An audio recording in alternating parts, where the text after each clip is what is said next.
Hey everybody, welcome to Two Guys in a Shed. As always, I am your host Jordan. And I'm Ethan.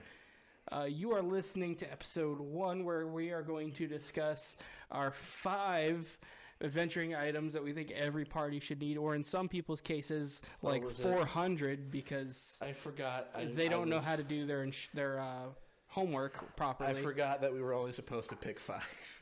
I thought we were supposed to just pick a list of items. And it's only like, you have the list now. It's only like 20, I think I put. Yeah, like 20. Give or take. Yeah. A little more. It should be, it should say episode 1 on top. Episode 1. It's a list. Yeah, you have a decent list, and I only picked 5. Well, you did a very good job following my own instructions. And literally none of the items I picked are on your list. Okay, so we have 25 then. That's a good number. That's a nice... I'm going to say it's a nice even number, even though it's not an even number. It's an odd number. But everyone knows that 5s are even. You're an odd number. It's true. Yeah. But, there's just... You can't... how can you pick 5 items to talk about? There's so many good ones. Easily. It's not, because, You want to know how easy it was? Yeah, you picked dumb ones, though. No, I did not pick any dumb ones. I picked things that are useful. Yeah, well I have acid. My list could kick your list ass. Yeah. Okay, I picked 4 items and then one that's a garbage item. Yeah, you picked a weapon. Let's talk about following instructions. At least it's not a weapon. It can be used for fishing. 1 second. I have the PHB open right now. Weapons. The very bottom of the list. There it is. Shout out to the PHB handbook. Yeah. If you don't own that book and you're listening to this podcast, you are doing it in the wrong order. That'd be weird. Not necessarily. Buy the handbook. Come on. Yeah, buy the handbook. But if you don't own the handbook, but you have somebody who does, yeah, no, fuck that guy. Get your own handbook. Get your own handbook. It's the holiday season during this recording. Yeah, they're on sale. It's literally, if you go on D&D Beyond, it's literally $19.99 for any book right now. I saw that. Yeah, I'm about to drop an unhealthy amount of money to patch up what I missed. So we're talking about adventuring items. I guess we'll let Ethan rattle off a bunch of his. Now, hang on. I feel first. Targeted. Hold on, sir.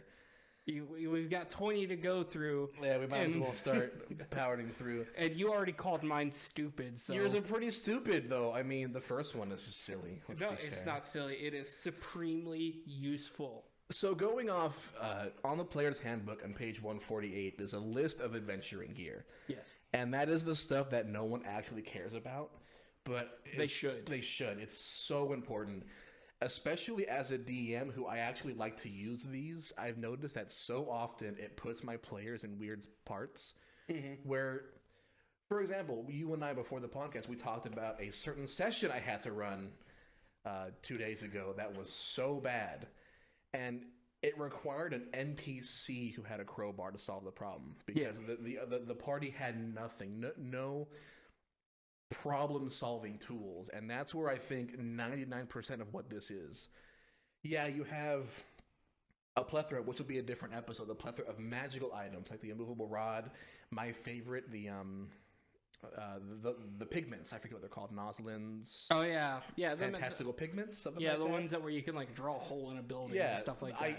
I use it to save your Kenku from that house. I just drew a hole in that fucker's door. Yep.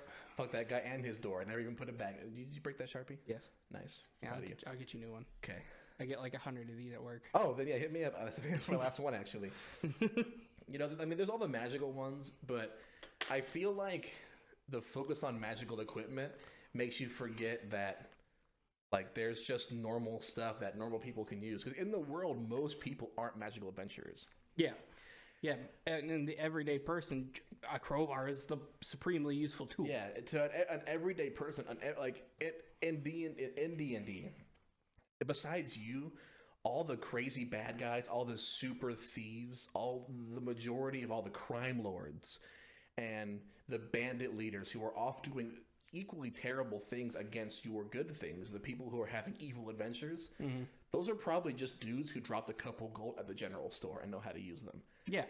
Which is why we thought it would be a cool idea to actually go through these items and Like honestly, did you know that there's a fishing tackle in Yes. D&D? I never knew there was that. Yeah. As a DM who's read this book, not really, that's a lie. I haven't read this book at all. Yeah, so basically, I know allegedly I said we were going to do our personal 5, but there's so many good ones. Yeah. And really, honestly, if like to give this any kind of validity, all of you have to go read this section, page 148 of the Player's Handbook Adventuring Gear. There's so many, even though for those who know that it's a pretty detailed book, the Player's Handbook actually does a very good job. Yeah. It still doesn't talk about like half of them. There's like, I still had to go through and like look up some of them. And there's so many useful ones for, role play wise, your holy symbols, your holy water. I guess that's a combat one. Yeah. You know, combat ones, medical ones, survival, problem solving. Yeah. It does it all. I mean, even healing potions and healing kits, which are on my list. Yes. Those fall under adventuring gear. Yeah. So whoa. I feel like the first thing we should mention is the one that we kind of homebrewed because it's supremely useful and it's hilarious. Wait, hold on. I think is it the bag of colding? Nope. Pocket sand. Pocket sand. Pocket sand. So, in my defense, in my game, pocket sand actually is an ability. It actually isn't an adventuring item. I probably should just make an item that makes more sense, but in mine, it's just people fill their hip pockets with sand. Oh no! In mine, it's like you have equipped. I guess it is an because it requires the item, so I guess technically it is an item. But it's just like a little bag, and you just thwat sand in your face. Yeah. Which they did on the Thursday game. They threw sand in their face. One guy kept poking his eye through like a little cut in the wood, and one guy just sand in his face. Another good one, I think we talked about this. Flour is another good one to carry on you. My guards, a lot of bigger city guards, not bigger, like they're not fat. Larger cities who have guards, their guards carry a little bit of flour. Mm-hmm. So if you go invisible, they throw flour out there. It covers you in flour. Well, and the other like distraction technique, because flour is super flammable. Looks to remind a bag of flour. Is it yeah. really? Yeah. So if you throw flour like dust into the air and you light a match, it'll make a big poof. So it's a big like distraction technique. That I never knew. Yeah, so Carrie, you heard it here, folks. Light flour on fire. Be ungovernable. Yeah, so pocket sand and I guess pocket flour. Yes. Which sounds like a drug. Yes. Hey, man, you want to down some pocket flour for the big game? Those are two ones. I actually have another homebrewed one that I have in my games. It's called a multi-tool. Guess what it is?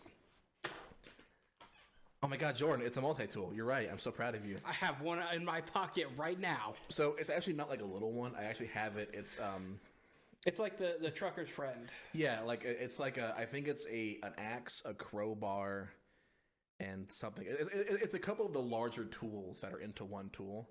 Well, yeah, so the multi-tool, it's just a handful. I think it might even be like a partial battering ram. I think I gave it a +2.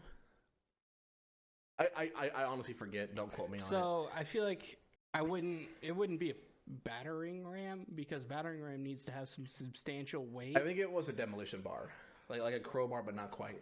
I have to look it up, but essentially, I probably should have looked it up before this episode. But essentially, it's just a few of the larger tools. So the first one I want to talk about, and one that is really not used, it's on the lower spectrum, is a vial of acid.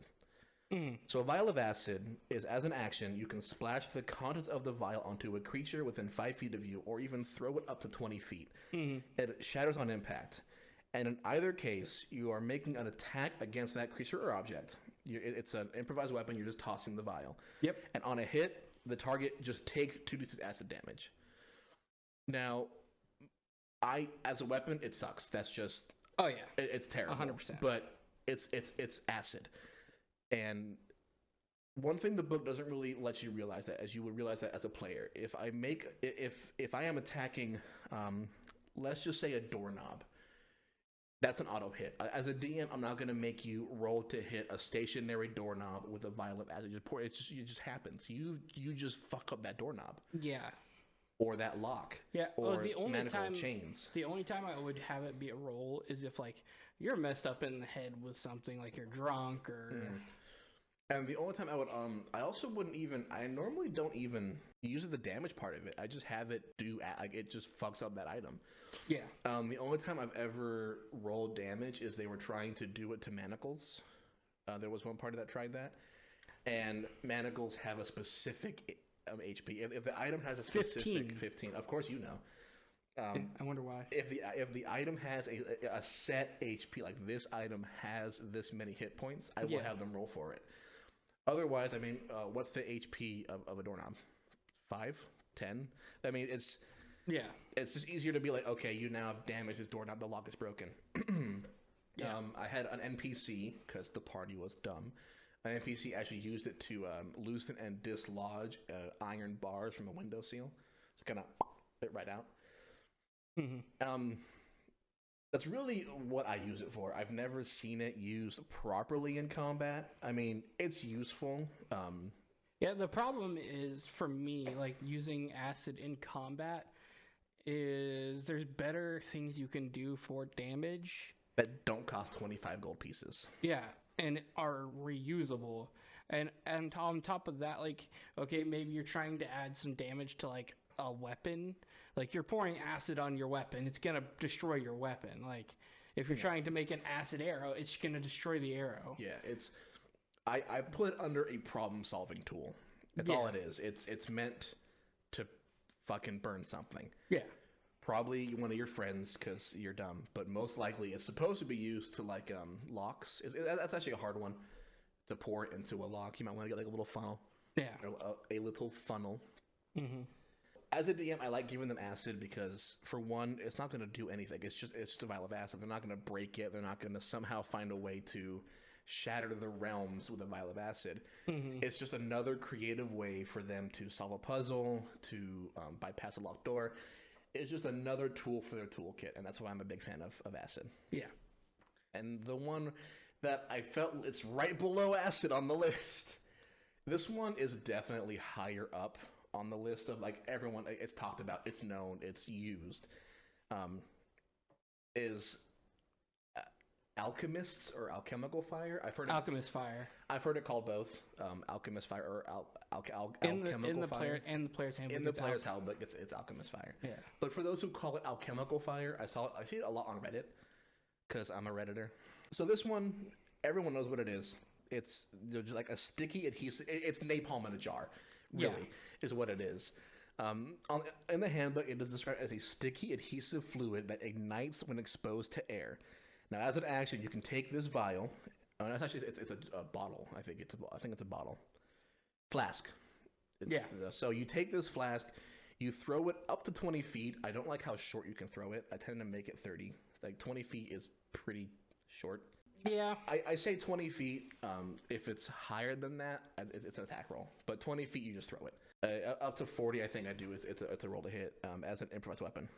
Which it has you do that, treating it. I don't always like I don't like that being. I don't like them throwing their thing and it missing and it's ruined now. Yeah. So within 20 feet, it's a flask. I'm going to hit what I'm throwing at it. It's not like, unless you're, like, lobbing it through a basketball hoop 20 feet away, I feel like it's, like, just let them have it. I feel like the way I would rule it is, because the way I imagine it is you are spraying it out of the flask. See, I always imagine, like, I'm grabbing like a wine bottle, I'm grabbing the nose and just fucking shucking it. And breaking the flask or the vial or whatever item you hold it in, breaking it in the process. Yeah, I feel like if I've always imagined it as like a metal flask and you spray it at somebody. I guess that makes sense. So, and if you spray it at somebody, what I would deem is like within 15 feet, it's an automatic hit, and then after like 30 feet, it's you roll to hit, roll for chance to hit or miss. So regardless of the delivery, we kind of went on a little tangent there. Regardless of how the fire is delivered, whatever is there, whatever is hit by it, whatever gets touched by it, whatever is in the way, it takes 1d4 fire damage. At each of his turn, that area is now on fire. Yeah. It is napalm. It burns like that. It burns hot. It burns fast. It does 1d4. Again, in terms of dealing damage, pretty terrible, especially for the price. I want to say it's 50 gold. Mm-hmm. It's a lot, but That's not quite what it's for. It's for setting shit on fire, not for hurting people. Yes. Buildings, rooms. Buildings and rooms, honestly, is what it's probably the key for. Yeah. You know, throwing it in a room full of bad guys, like, oh man, the second we open this door, those bandits are waiting for us. Those cultists are waiting for us. If we open this door, they're going to bam us. Whatever. Fuck it. Open the door, throw the bottle, probably take a ready to action attack, and then close the door and burn them out. Yeah, so what I did once, this was in a campaign that I did for like 3 weeks, and you didn't join it for something I can't remember why. I actually had an oil trap set with alchemist fire as the trigger. So what it was there was just oil in a container, and it would dump into the hallway, and then the bottle of alchemist fire would drop, and it would light all the oil. Yeah, which adds to the damage. Yeah. Yeah, it's such a good item. It is a little violent, so as a DM, if I'm handing you an alchemist fire, it means that as a DM, some of your shit's gonna catch on fire, so you have to be ready for that. It is a chaotic and powerful item, but again, just like the acid, it's another just problem solver. It's not gonna do anything crazy. It is just 1d4 fire. Unless you're stuck in like that trap would probably kill who was ever stuck in it, because oil, the fire. It's kind of, but like if I just lob it in someone's bedroom, they'll just jump out the building. It's also not hard to put out. I believe it's only checking. Oh, it's on the fucking page. I believe it isn't hard to put out. It's only a DC like 10 check to extinguish it. Let me see. Alchemist fire. I'm gonna go on to. Yeah. So looking at it, it's a DC 10 dexterity check. Yes, DC is 10 dexterity. It does, but it doesn't signify because usually when it's a dexterity check, they're usually like it's acrobatics or something. It's just straight up dexterity. DC dex to extinguish the flames. And in the majority of parties, you have a dexterous person. It's one of those ones where no matter how many people you throw, if it's 2 players, 3 players, 7 players, I guarantee you most likely one of them has high dex. That guy can put the fire out. Yeah. Yeah, I feel like every party's gonna have some kind of dex-based character. And even if not, I mean, it's a 10 check. If you don't have any plus, that's an average roll. Yeah, it's literally just roll. And how many people use that as a dump stat? So few. Yeah, most Wizard, people maybe, but I think I've done it as a fighter once. Yeah, one of my paladins once. Out of all of our characters, only one of them had dex as a low stat. Yeah. So it's super easy to put out. But like you said, when you pair it with something like oil, when you pair it with a trap, all of a sudden you have a very powerful thing. Ones that you absolutely have to have is a crowbar. Buy a crowbar. Yeah. Buy a crowbar. Yeah, if you don't have a background that gives you a crowbar, which I think criminal does and some other ones, like there are some backgrounds where you just have a crowbar. Some classes too. I think an Inquisitor rogue. I think some rogues get the burglar pack. Yeah, which has a crowbar. But the burglar pack is that's a juicy one, honestly. Half of our list is put in the fucking burglar. Oh, my list, not yours. Yours is tiny. Half of my big boy list is in the burglar's pack. Yeah. Yeah, I don't have to compensate for something. You need a crowbar. What a crowbar does is it's exactly what you think. If you can put a crowbar in a crack, in a nook, in the like wedge it somewhere, it just gives you advantage on that strength check. Yeah, that's huge. Suddenly you are good at what that is. Yeah, advantage is, the way I see it is a virtual +5 to... If you have a barbarian with a crowbar, that door is being opened. Yeah. The same thing, I pair these almost identical items. A crowbar is a battering ram. Now the battering ram, its big bonus is it doesn't require that leverage. A crowbar requires leverage. Yes. You can't just bang on it like a mace. A crowbar is a tool designed to apply leverage. That's science. Yes. If you want to know what leverage is, go find a science podcast. So with the... Yes. You looked so sad when I said like, don't send them away. Should we do we'll do an episode on leverage one day. We'll have a mindless banter. We'll talk. We'll talk about leverage. Nah, we're gonna do it. We're gonna talk about so much fucking leverage. That's where it shines. It doesn't require that leverage, and it is just a portable RAM. Is just it's what you think it is. It is a big, heavy RAM. 2 people can hold it, and if you have 2 people, that gives you advantage. And it also includes a +5, which means if you get 2 strong guys, big beefy boys, with a battering ram, that means they get an advantage and they get a +5 That's huge. It might be +4 actually. I think it's +5. Regardless, that's huge. That means that whatever. I'm sorry. It is going back. It is a +4. Looking at the book, it's not +5. It's +4. Mm-hmm. That essentially, like you said, an advantage is about a +5. That's essentially meaning that I am getting +9 to this roll. Now, as a DM, I have most doors require a couple hits. You can't just, one shot a reinforced door with a battering ram. Yeah. But even then, it's maybe 2, 3, 4 hits. That super locked reinforced door, if you don't have a rogue or don't have the time to pick a lock, you can knock that bitch down. Yeah. So both of those tools, the crowbar is way more important because a portable ram does weigh, I want to say 25 pounds. It's heavy. For those who don't know what it is, imagine if you've seen those SWAT movies or SWAT bits, that little portable thing they use to knock the door down, that breaching tool. That's kind of what it is. It's a big two-handed steel circle. 35 pounds. 35, fuck. That's heavy. So you want to have the fighter, the barbarian carry. It's a big mean thing. Yeah. Or if you're not going to carry it, a lot of the times when you start getting to having these items, you have a cart. Yeah, a lot of parties have their cart. It's the kind of tool you keep in the cart. You won't use it a bunch. It's not the kind of thing where we carried it a lot. It's really useful in the Dungeon of the Mad Mage. We use that thing all the time. Yeah, and because you guys had a bag of holding, it's really... Yeah, but it's 4 gold pieces, and that 4 gold means you're knocking that door down. If you find a door, congrats, you have the key for it. It is no longer a locked door, especially if you have a barbarian. The one thing I like with the crowbar, the one thing I like with the battering ram is a lot of people like to use the help action. It's an obvious one. Mm-hmm. For those who don't know, the help action means that I am devoting my turn, my action, my time to help that person. Yeah. Now, it's pretty loosely worded how the help action works. I'm a little strict with it. Like, if someone is using a crowbar to open a door, how do you help them? You add your way, but unless it's a big enough crowbar. But the battering ram, you get it. It explains how the help action works, and I appreciate that. Yeah, it says in the description, one other character can help you use the ram, giving you advantage on this check. Yeah, I like the help action. Sometimes it doesn't work that way. Like, realistically, how do you help them? Yeah, that's why most of the time I'm big people describe how are you helping. Yeah, I don't. So portable ram, crowbar. Out of those two, get a crowbar. Yes. And have it on you. It's small enough. Attach it to your backpack.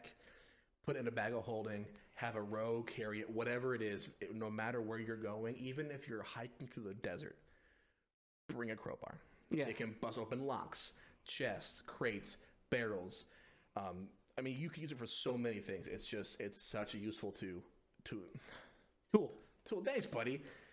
Great tool. Buy it. 2 important ones that are also on the list. Shockingly, they all are. I don't know why I clarified that. I think you literally just wrote down the entire player's handbook list. Well, shut up. So 2 really great ones. They're actually kits. They're a little pricey, a little heavy. Is the healer's kit and the climber's kit. The climber's kit is big brain. Yes. I use that one. I think Pippi had it. Yeah. I want to say. I use that so much. The Climber's Kit is essentially a kit that lets you climb, in case you were wondering. It is a set of equipment. It's everything you need. Your pittons, your boot tips, your glove, and your harness. And you can now use it. You use the whole kit as an action to anchor yourself to your pittons. When you do, you can't fall more than 25 feet. So you climb up a bit, you anchor it. Use the kit, climb up a bit, anchor it. Climb up a bit, anchor it. You use your climber's kit, you get up there. You probably fall if you have if you fail that roll.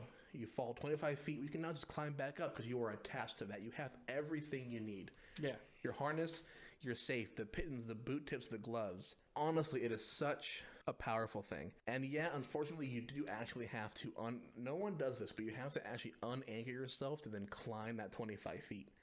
Mm-hmm. So normally there is a moment where you're unanchored, but if you carry extra pittons, you can actually almost subvert that delay, where you can just go up, relink, unlink, and you're always tied in. Mm-hmm. Such a powerful tool. I use it with you. I use it all the time. Yeah. It got to the point where it was almost it works. Like I think it was an athletics check. I had a +10 with the harness and the pittons. I'm never at danger of falling, which actually is surprisingly. I've seen it kill. I can kill a lot of people. Yeah. Yeah, unless you're a monk or somebody with feather fall. Yeah, falling sucks. It hurts a lot. Mm-hmm. And the Climber's Kit, it doesn't take up a lot of room. It isn't super heavy. I don't want to say. I mean, it is 12 pounds, but most of that's the harness. If you want to if you have a really cool DM, you can wear the harness and kind of put the stuff away in your bag, and you're kind of helps actually, with all a harness isn't that actually that heavy. Bulky. Yeah, I mean it's bulky, but a lot of the weight's in the pittons and all that. Yeah, but it's so useful. It's the kind of thing where again you probably leave it in the cart with the battering ram. Yeah, and you go get it when you find that cliffside, but not having it means having the Climber's Kit means that you go from having to dive down and find a way down to a cliff, whatever, let's go up.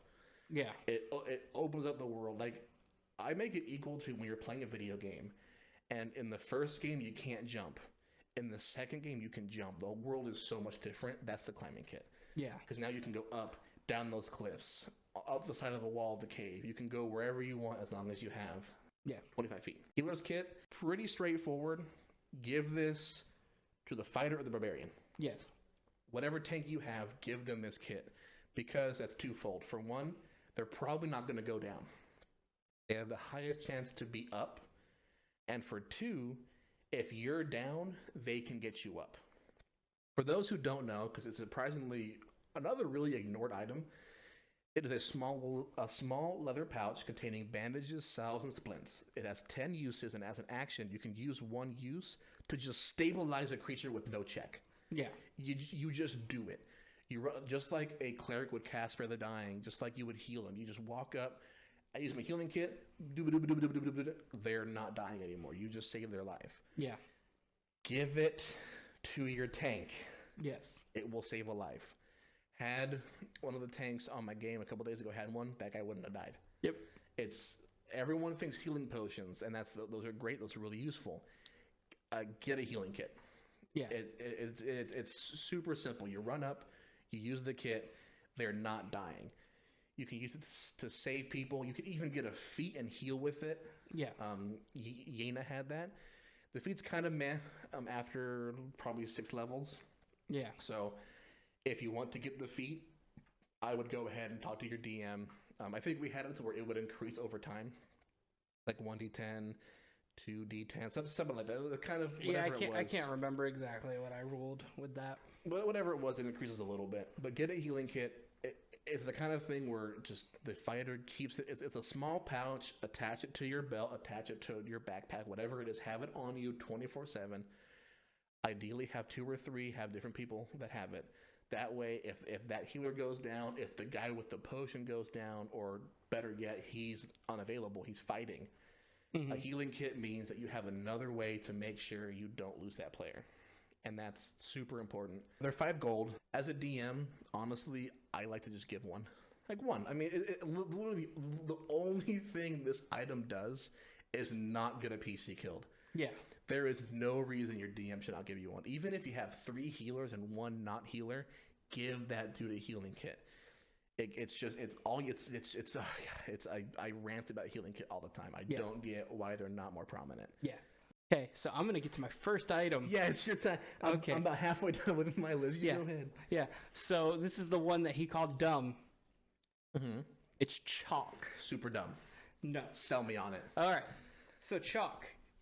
You can just carry it. You don't have to have paper to write down things unless you want to save it. But if you're trying to draw out a battle plan or something, just draw it out in chalk. You don't got to have paper. Mm-hmm. If you want to leave a message to somebody on a wall, chalk. If you want to leave a secret message in Thieves' Cant, you can chalk it on a wall, and you can just say, yeah, Bobby is great on there, but you're really telling the rogue, hey, don't come here, you're going to get killed. Fucking love Bobby. Big fan. You can also, when you're traveling in a cave, if you're, you can mark on the wall, hey, I've already been here. It's just supremely useful because it's I admit it is a little bit dumb But when you need it, like if you're trying to mark something that you've been there, trying to leave messages, and you don't want to have piece of paper, it's just good to have. And with no weight and a single copper piece. You know what? I'm sold. You're right. Carry chalk. I've never actually carried chalk before. Yes, I've never okay, and I'll be 100% honest. I've never carried chalk, but I am now. Yeah, because thinking about it, that now it opens up that line. It opens up, like, as a DM, if you mark the cave, advantage getting back. Like, that's immediately super clever. And for a copper piece.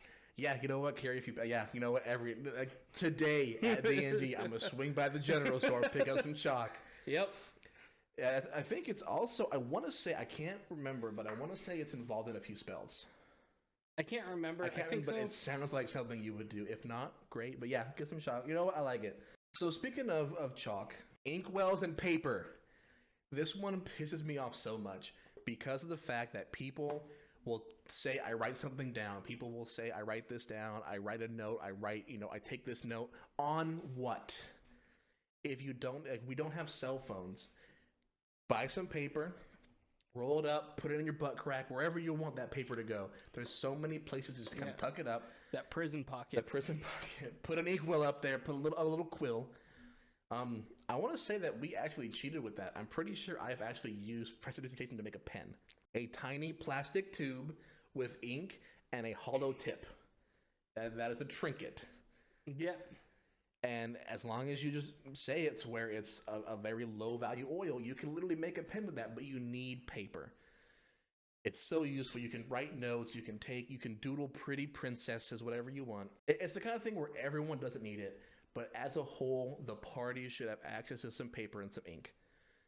Ink can be used to, you can lay it down, you can take imprints of something, you can put paper and chalk actually, that's what chalk is for. Mm-hmm. You can use the chalk, but the ink can work as well. You can use ink. It's just one of the things where you want to have it in your toolkit. Maybe you never use it, maybe you do, but it's not too expensive. If you're adventuring, you will find paper and ink. It's everywhere. Yeah. Abandoned dungeons will probably have a desk somewhere in there where some guy did his little notes and wrote home. Mm-hmm. It probably has paper, probably has ink, probably has a quill. You will find it. Ask your DM, grab it, and put it in the list because it's one of the things where you don't think you'll need it until you do. Yep. And that's what you want it for. You mentioned oil. We kind of skipped past that. Oil is another great one. Yeah, they kind of jumbled in with Alchemist Fire. Oil is just really good for that. For lighting on fire. But you can also, let's say somebody's climbing a wall up past after you. Oil. Yeah, oil. Hey, it's slippery. It gives them disadvantage on their roll to climb up. I think on our Sunday game, was it you or was it Daniel that actually threw oil on the druid so he was all like slick? That was me. Why weren't you going to set them on fire? Was that the plan? Yeah. My plan was to set them on fire, but my character doesn't have a way of setting things on fire. Another person did, so I was like, I'm going to throw this on there. Hey, fire! Get 'em. Fire! But I was playing. I think I was playing a Kenku at that point. Still.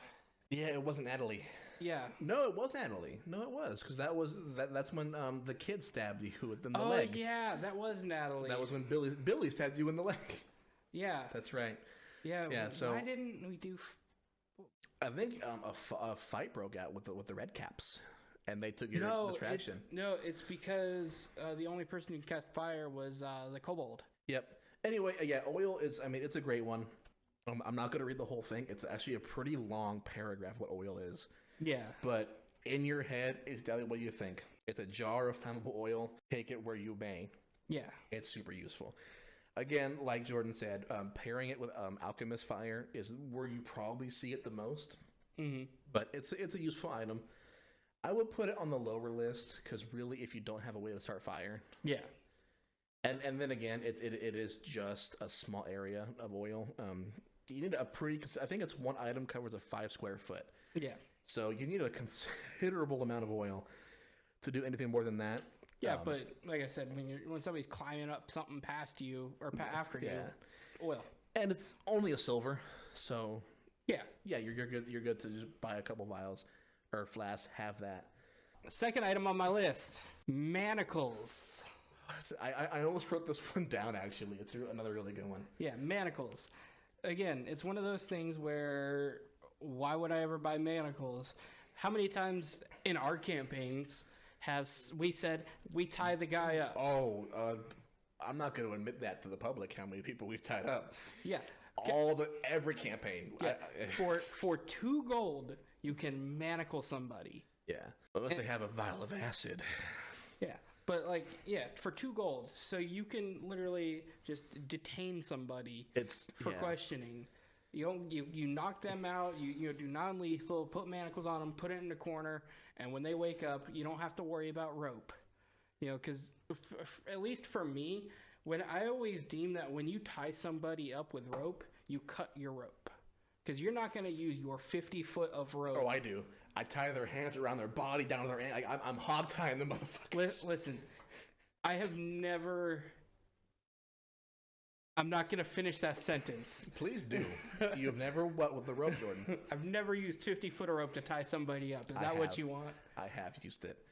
I It was silk, but still. Hey, Dad. I know you're probably listening with some of your friends. That's fun. How you doing, buddy? But, yeah. Like, just manacles themselves, because it takes, in order to break them, it's a DC 20 strength check. Huge check. Like, yeah, there are people that can do that, but most of the time, if you're detaining somebody, you've killed the big bad guy, and you've got one of his minions. And even if that, let's say it is a BBEG. As a DM, the highest stats I put on a person BBEG is maybe 20.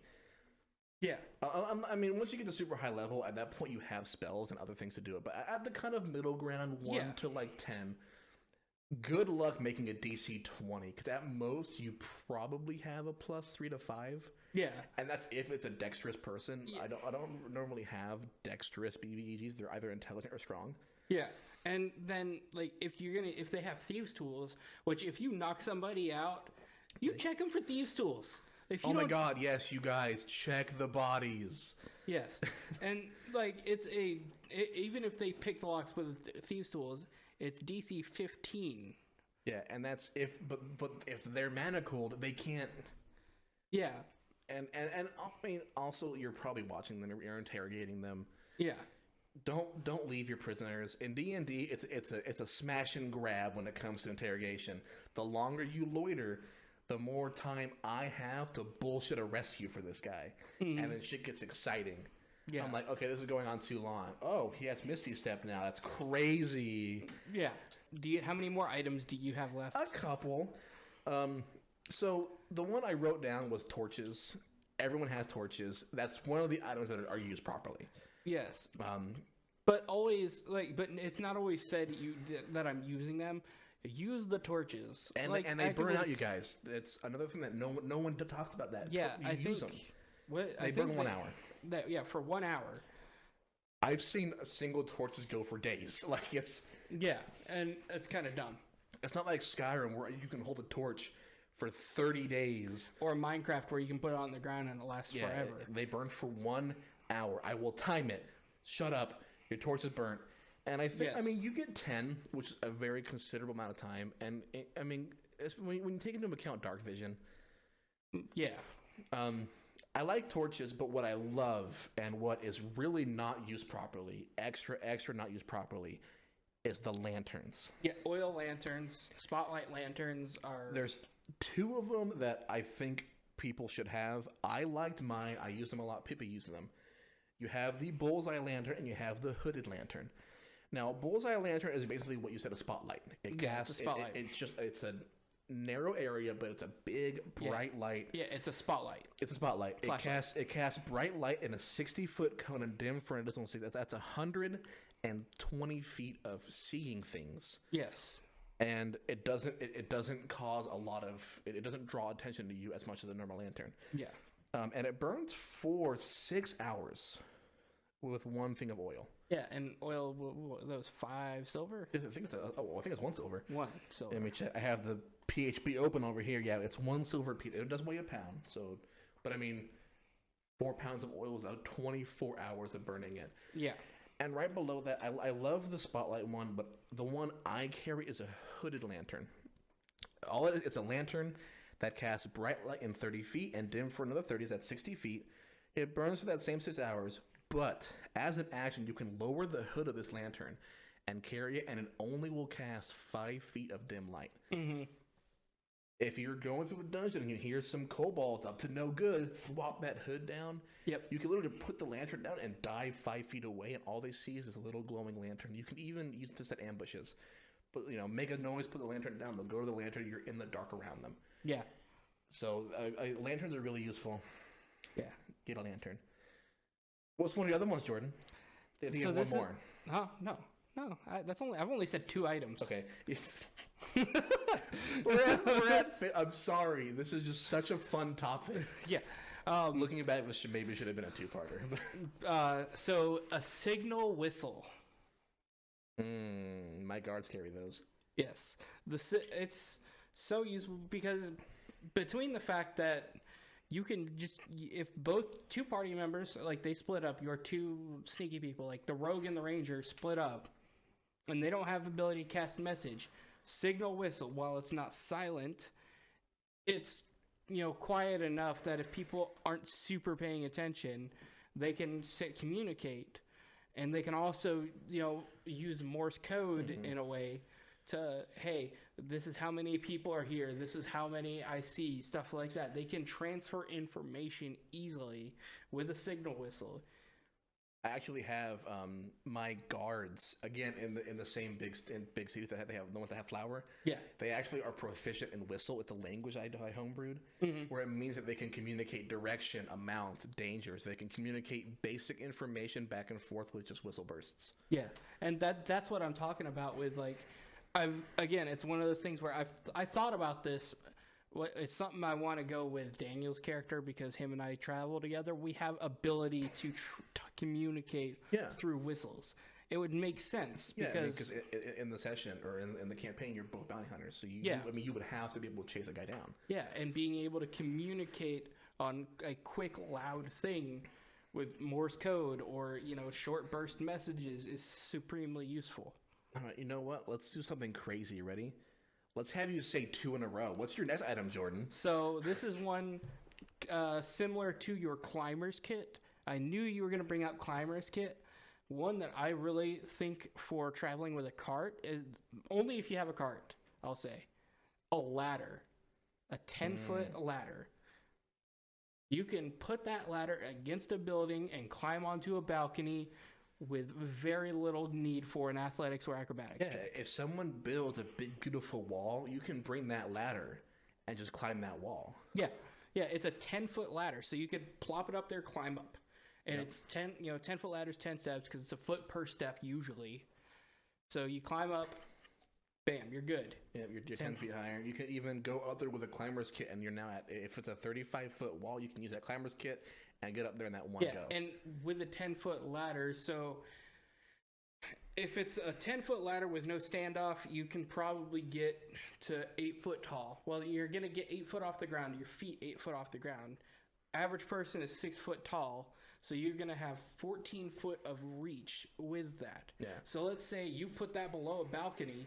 You go next to it, climb up the 8 foot, so you're sitting at 14 foot tall. You can grab that balcony, set 16 foot off the ground, and climb up. And most carts, you can just have the ladder on the outside of the cart mounted to the side and not even take up room in the cart. Yeah, it takes up 0 space. Yeah. It's just there, and it's always going to be, it's not always going to be useful, but the amount of times that I've thought, I wish I had a ladder right now. And it's 1 silver piece. Again, I get not having acid, right? Some of them are expensive, but for a silver piece, you can go and you can fuck the ground floor. We're going up. Yeah, that's one thing with my list I was trying to do is I want to find some cheap stuff that you can just buy. You are literally probably going to buy most of this stuff tonight. I mean, yeah, probably. A chalk for sure.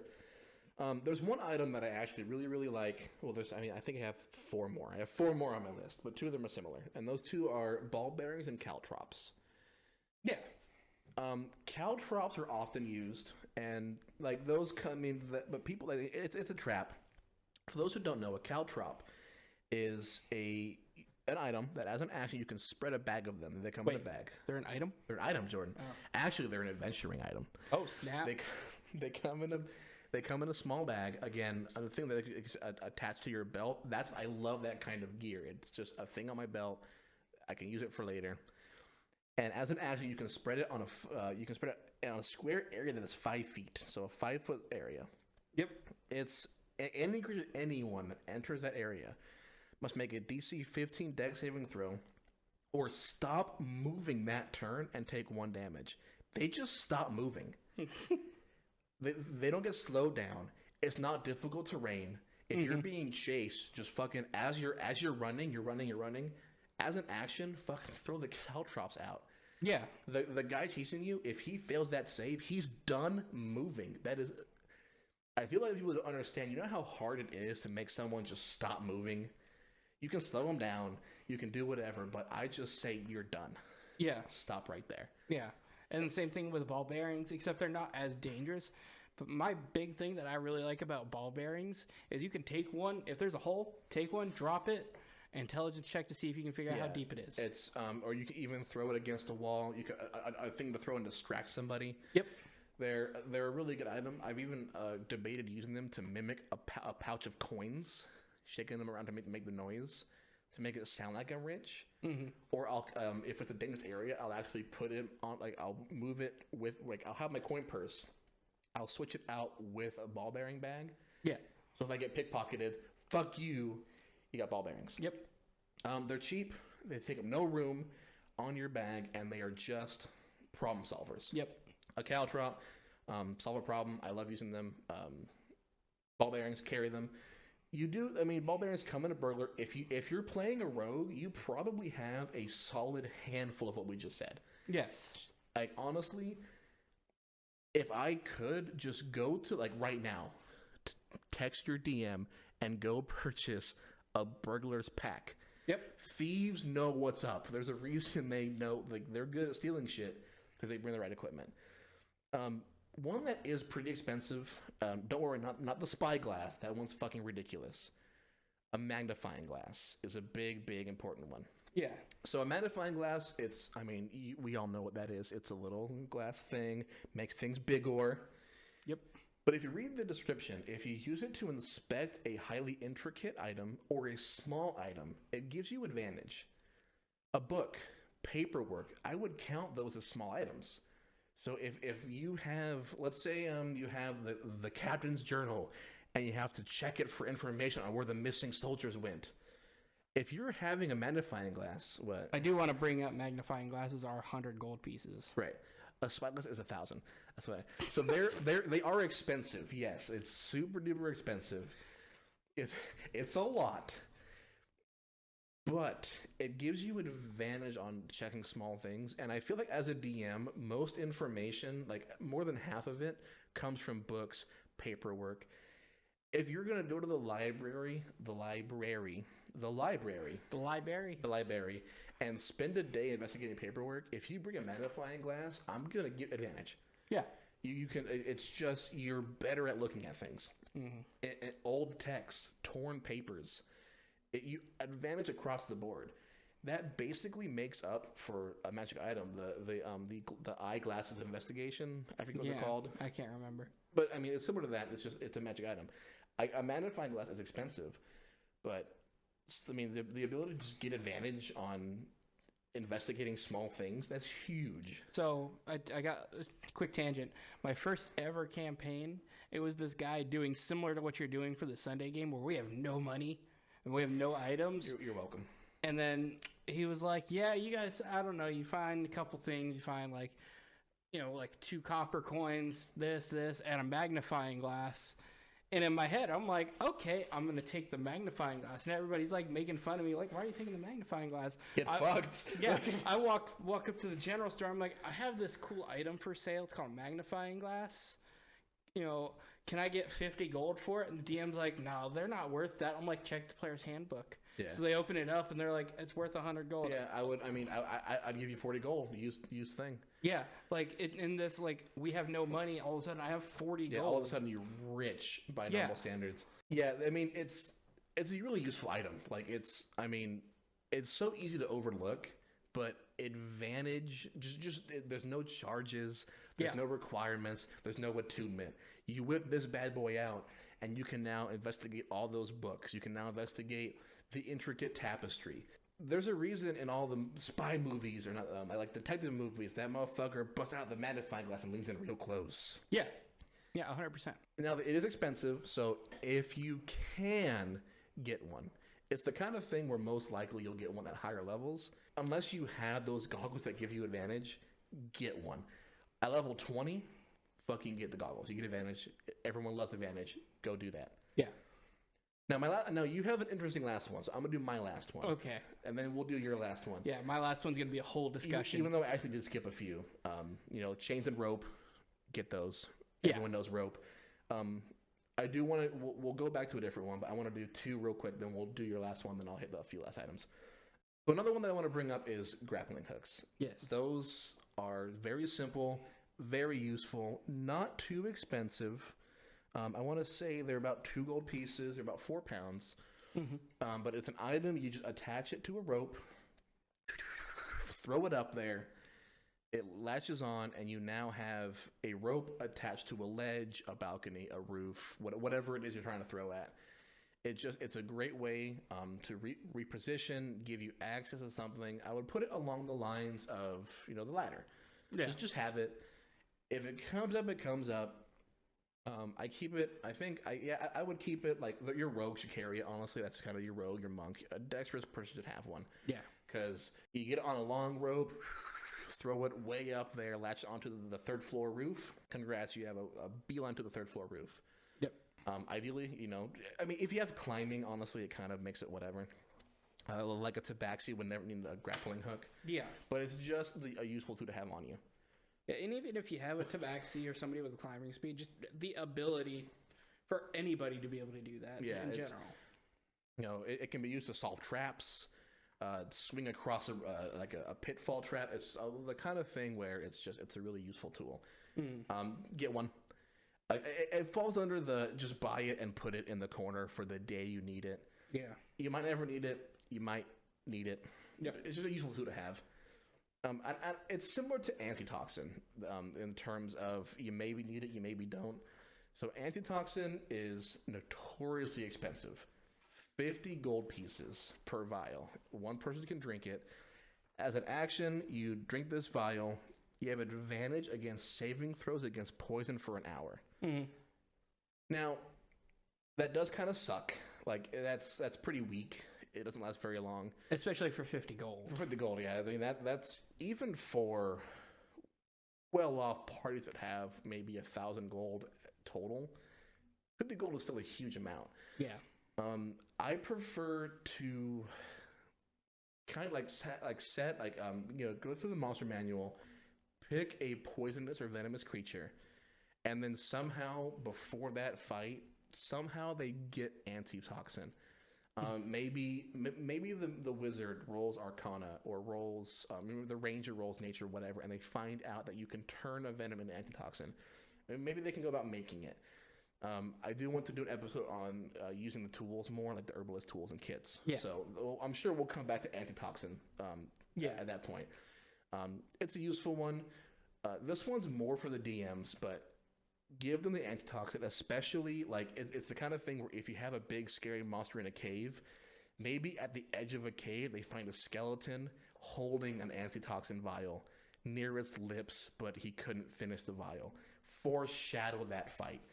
Yes. Because now they have the toxin. That's great. Ta-da, woo. But now they're like, well, what's this guy have antitoxin for? We were told there's wolves in this cave.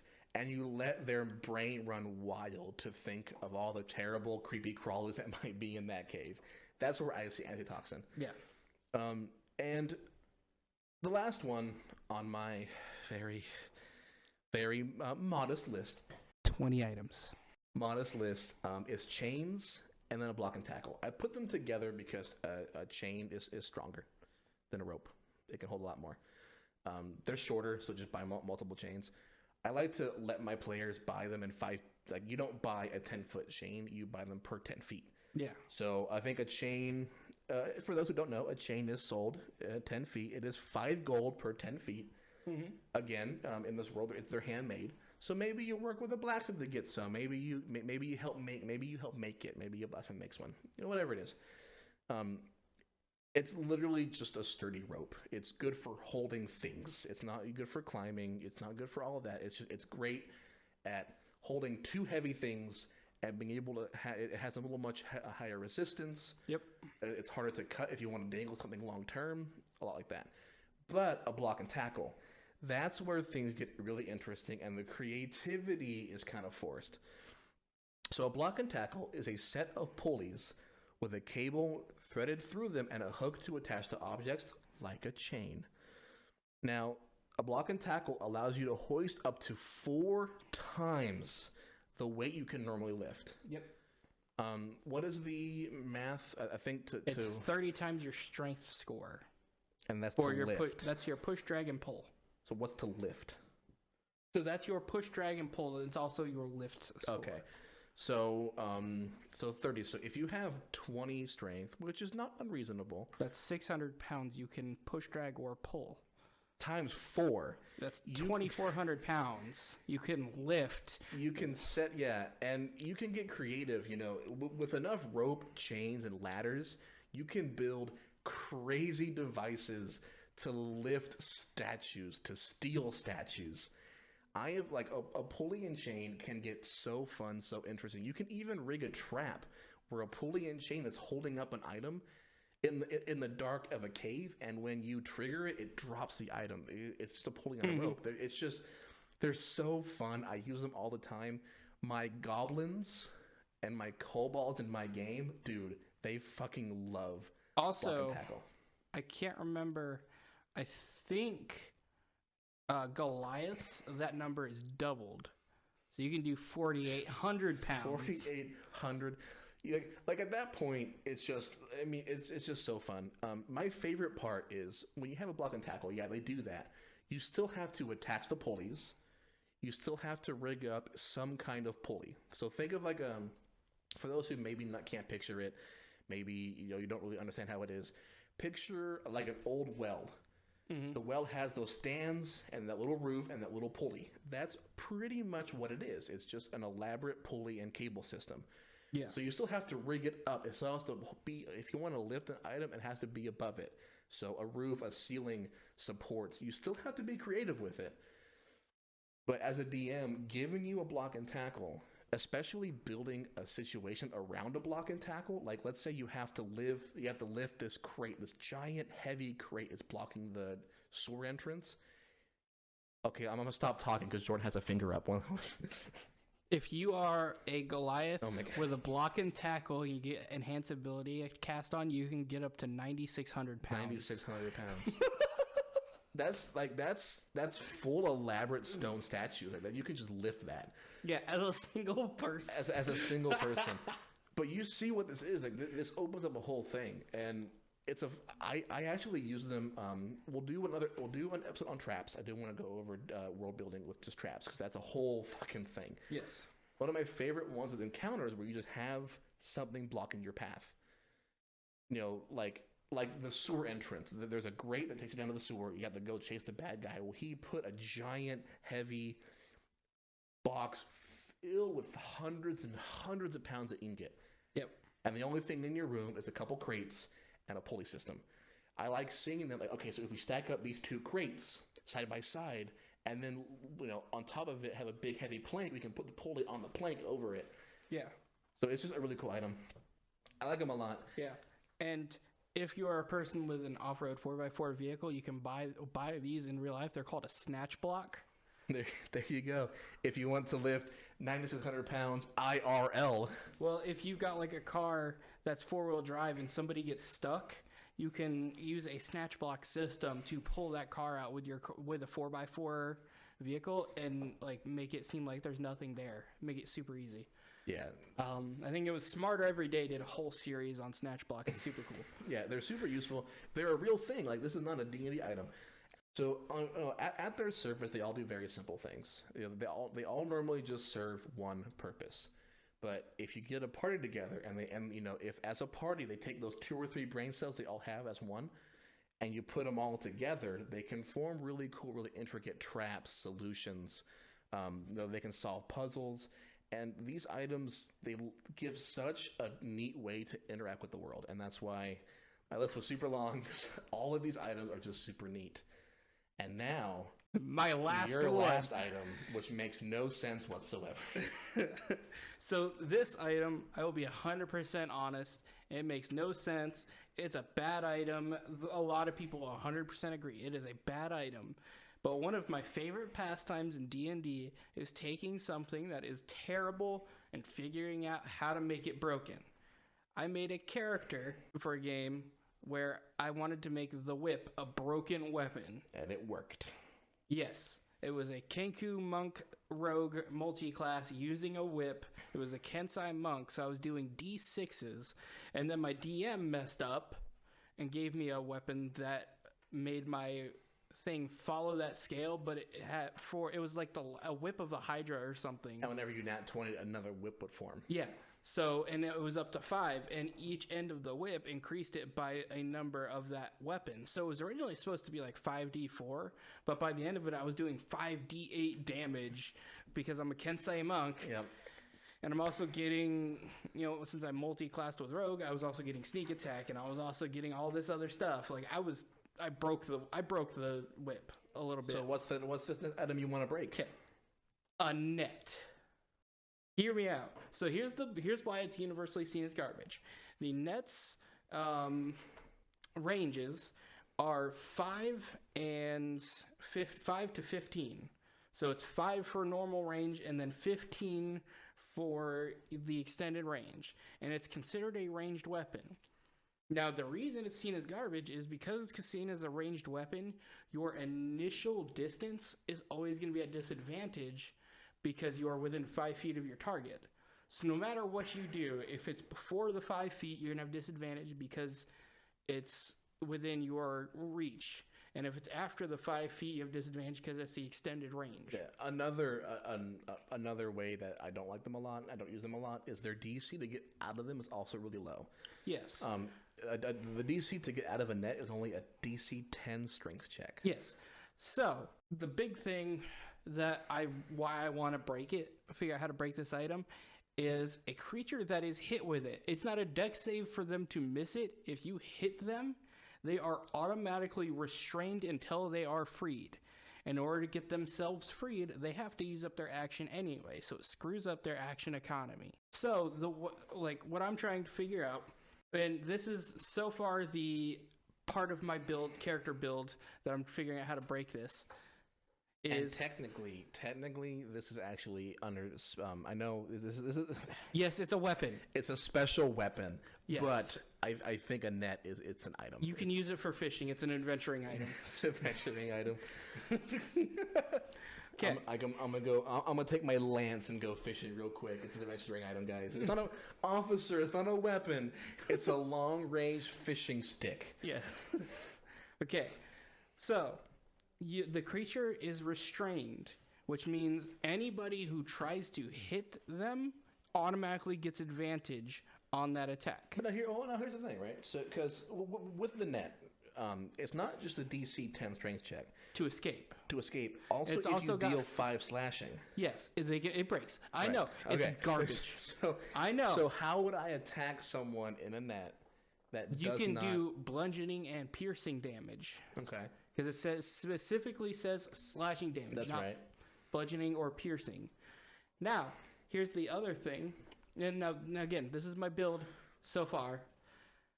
A Beastmaster Ranger with the Crossbow Expert feat. Crossbow Expert negates the disadvantage at 5 feet with any ranged weapon. Okay. So automatically at the 5 foot distance, I've got advantage, or I've got the regular, I can hit them. You could also, if you want to get spicy, do sharpshooter, which means your extended range is at normal hit. You lose disadvantage for that. So if you can either do, if you're going to be close up and start stabbing the crap out of somebody, do crossbow expert. But if you're going to be farther away, do sharpshooter. Now, the reason I say Beastmaster is because, yes, if you're just a normal person and you throw that net on somebody, all your other party members get advantage on hitting that person until their turn. But if you're a Beastmaster, you can do Beast of the Land with the Tasha's modified, and now you've got a wolf that's attacking that person with advantage on your bonus action. True. So now you might be on something here, actually. So you see the advantage. So you see the actual advantage. You see the benefit of the net. Yes. So that's how I'm trying to break it as a PC. Now, the obnoxious thing I'm going to do to somebody one of these days, as a DM, is a bunch of kobolds with nets. I hate it. I can't wait. Because kobolds, with their pack tactics, they get advantage. Yep. When there's something within 5 feet. Just a bunch of nothing but just like thorny nets, nets of like thorny vines. Well, no, they don't even have to do damage. But the fact that like a bunch of kobolds who are like under some dragonborn leaders, like me, like deal, like they throw the nets on the guy, they restrain it, and then the dragonborn leader just goes ham on hurting the PC. Like have it be like a dual wielding battle master fighter with like dual wielding, and just start 5 attacks at advantage. Yeah, and then here's the other fun thing. You do that, you throw the net on somebody, they're restrained, so there's a lot of stuff they can't do. You throw the net, they're restrained, slap the manacles on them, you've captured somebody. Yeah, you've done it without dealing them a single point of damage. So stay tuned for the breakage of a net. It'll probably be an episode or two. Hopefully by our mindless banter episode near the end of December, we will have how to piss off a DM with your broken net character. See, it's going to have to wait until I have a campaign that I can play that. So either Peter's going to have to die in the Sunday game. Come join Thursday. Or I join Thursday. Is Thursday played here now? Yeah. I might join. I'm 100% might join. Okay. I'm going to bring my broken net character. That's good. It'll fit into the broken of this group. Also, again, hey guys. So let's say Jordan. Let's say that you could only pick 5 items of the adventure list to have a part, not just you. 5 items that a party can have. Okay. So, and that's stuff that we have to actively go out and buy. So rope automatically comes with stuff like that. Rope, things like that. So things that you don't start with. Yes, yeah. So I mean, rope. There's the basic stuff. So things you don't start with. Yeah, so I'm going to count crowbar in that too, because most of the time you're going to have somebody who's a rogue or with the criminal background. If not, get a crowbar. Yes. So 100% manacles. Just because I hate saying I tie the person up. I'm going to slap the manacles on the bitch. Okay. Fuck that guy. I sold myself yesterday on chalk. I'm gonna buy chalk forever. But think this is a whole party. This whole party can only have these 5 things. Block and tackle is 100%. A climbing kit, and then a ladder. Okay. Because the ladder, if you don't use the climbing kit, let's say there's a 14-foot drop. Yeah, lower the ladder down. I didn't even think about that one. Yeah, you could use to like if you get stuck in pitfalls. I love pitfalls. Yeah, my favorite. Yeah, lower the ladder down. Attach a little piece of rope to the end of the ladder, so when you climb up, you can pull the ladder up. Oh, that's really good. Jordan, you're killing it today. I'm proud of you. You brought your brain cells to this podcast. Yeah. Oh, and I was doing that to me. Yeah, it's good. Don't tell them about O&O yet. We're saving that one for later. Yeah. But yeah, that is my 5 things that you have to go out and buy. And a lot of that stuff isn't expensive. I think the block and tackle is the most expensive thing on that list. Yeah. So with mine, again, we are assuming you get rope, a crowbar. We also did skip a few items. I'm just gonna toss them in there, like a tinderbox, a mess kit, a water skin. Everyone starts with those, but they're still important. You still need to have those. A mess kit, you can't eat. I mean, a good berry kind of skips mess kit. Yeah. The mess kit, that's what you use to cook and you eat. A tinderbox, that's what you use to start fire. A water skin, those are what you need if you don't have a caster. Yeah. If you don't have a caster, you need water skins. You need mess kits. You need tinderboxes. Yes. These items have importance, and we skip past them, but make sure you have them, because you might have a DM that might separate your party. Oh my god! But if he happens to actually do that, you might get cold, you might get hungry, you might get wet. You need to have these tools on you. Yeah. But we're skipping all that because you start with those. I think every single one gets a water skin. I think so. Gets a tinderbox and maybe a mess kit, maybe. But most of these items, every party will have. You can share them. So rope, mess kit, water skin, tinderbox, crowbar, and ball bearings. You normally, if you have some of them, you normally will get that list in your inventory. If crowbars has to be one of my 5. Like that's like if you don't have one, it has to be. You can't you can't not have a crowbar. Block and tackle again. Yeah, a same one, and a climber's kit. But where I go is a healing kit is the 4th one. You have to have a healing kit, even if you have a healer. It's the one item where you can't not have it. You need a healing kit, and the 5th one, honestly, that's my toughest one. That last one, and I think I boil it down to ball bearings or caltrops. Chalk. No, because I mean, you know what? Yeah, chalk's pretty good. I do like it. Yeah, I'm not. No, caltrops and ball bearings. Caltrops preferably because I mean, just stop their movement is huge. Yeah, I can do other things to mark walls. I can carve little symbols. I can shatter, chip. I can chip it. There's other things I can do, but it's gonna be hard to test how far a thing is. It's gonna be hard. It's hard to stop somebody's movement. That's still huge. Yeah. Like we skip over that in D&D so much. They just stop moving. Yeah. It's their turn. They're chasing you. Not anymore. Yeah. They're done. 100%. And normally they're dashing after you. So if they use the dash action and then hit the caltrops and stop moving, their turn is done. Yeah. Like that guard, that bandit, that rapscallion kid who wants your coin purse, you're not anymore because you're getting away. So that's my 5. So I mean I think that's 5. Technically 6 because crowbar, but it's just oh my god.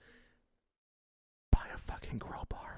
Like it's so like it drives me nuts because it's the most because oh my god we already did like 20 minutes on crowbar. Yeah, but like I will do a whole episode on a crowbar. Like get a crowbar and get a healing kit. All right, that's it. That's my list. My list was our whole podcast. 20 items.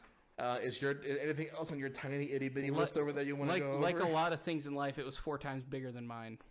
Hot. That's fair. Maybe edit that one out too. That's a little harsh. Yeah, that's my list. What do you got over there? You got anything we missed? We missed some, unfortunately. Like, I mean, we're already at an hour and a half before editing. Yeah. Again, I'm gonna break the net. Okay, break the net. It's coming. All right, well, guys, that's all we had for today. We went over adventuring gear. Buy a crowbar.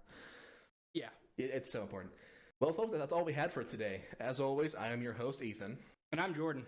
And I hope you enjoyed listening to our podcast. If you liked it or you hated it and you want to complain, you can message us. You can like us, follow us. You can do all the social media things on Twitter at Locked in a Shed. There's no spaces. That's just Locked in a Shed. Like someone screaming it fast.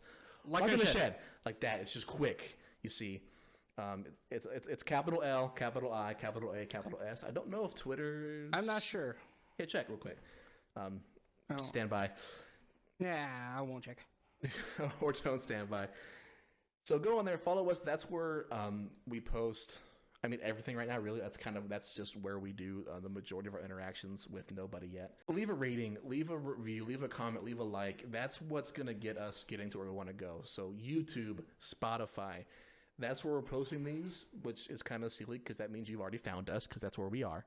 Yeah, unless you found us on Twitter. Yeah, and if not, jump on over to our YouTube and our Spotify. Yep. Which I don't have the info. YouTube channel is 2 Guys in a Shed, and Spotify has yet to have been named because I haven't made it yet. This is a little bit of a scuff thing, like you said last week. Yeah, we're working on it, guys. Yeah, we're working on it, guys. Yeah, so leave a comment, interact with us. That's what we're doing this for. We're not here to make hundreds of dollars and become super famous. Yes, we want friends. We're just here to discuss D&D, to talk about what we like, and just kind of let you listen to our banter and, maybe give some advice. Maybe you get a little better DMing. Maybe you tell us something good. Yeah. So leave a review, leave a like, leave a comment. And as always, thanks for listening, and we'll see you next time. Ba-da-da-da-da-da.